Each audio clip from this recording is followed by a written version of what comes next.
زبور 102 مصیبت زدہ کی دعا۔ جب وہ افسردہ دل ہو کر خداوند کے حضور اپنا رونا روتا ہے، اے خداوند میری دعا سن اور میری فریاد تیرے حضور پہنچے۔ میری مصیبت کے دن مجھ سے روپوش نہ ہو، اپنا کان میری طرف جھکا۔ جس دن میں فریاد کروں مجھے جلد جواب دے، کیونکہ میرے دن دھوئیں کی طرح اڑے جاتے ہیں اور میری ہڈیاں ایندھن کی طرح جل گئیں۔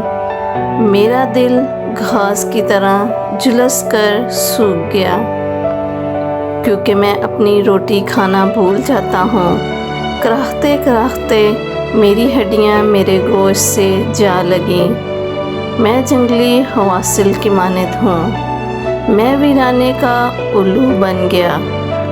میں بے خواب اور اس گورے کی مانند ہو گیا ہوں جو چھت پر اکیلا ہو۔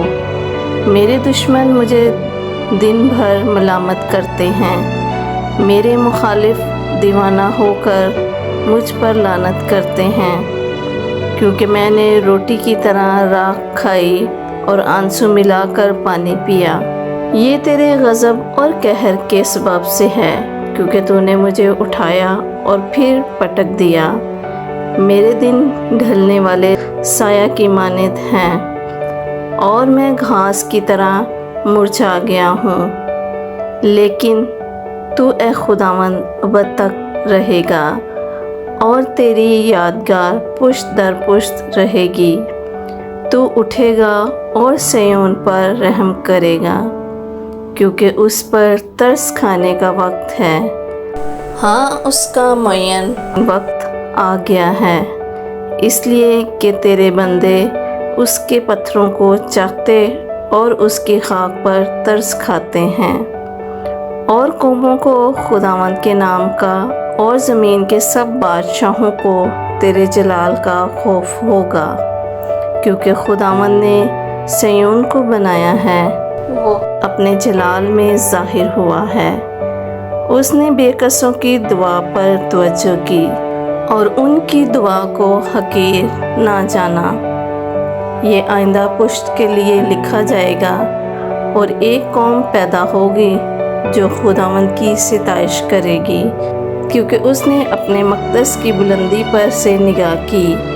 خداوند نے آسمان پر سے زمین پر نظر کی، تاکہ اسیر کا کرہ نہ سنے اور مرنے والوں کو چھڑا لے، تاکہ لوگ سیون میں خداوند کے نام کا اظہار اور یروشلم میں اس کی تعریف کریں۔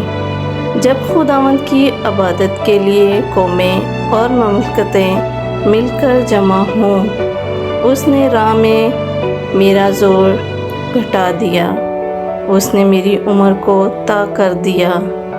میں نے کہا، اے میرے خدا، مجھے آدھی عمر میں نہ اٹھا۔ تیرے برس پشت در پشت ہیں، تو نے قدیم سے زمین کی بنیاد ڈالی۔ آسمان تیرے ہاتھ کی صنعت ہے، وہ نیست ہو جائیں گے پر تو باقی رہے گا، بلکہ وہ سب پوشاک کی مانند پرانے ہو جائیں گے۔ تو ان کو لباس کی مانند بدلے گا اور وہ بدل جائیں گے، پر تو لا تبدیل ہے اور تیرے برس لا انتہا ہوں گے۔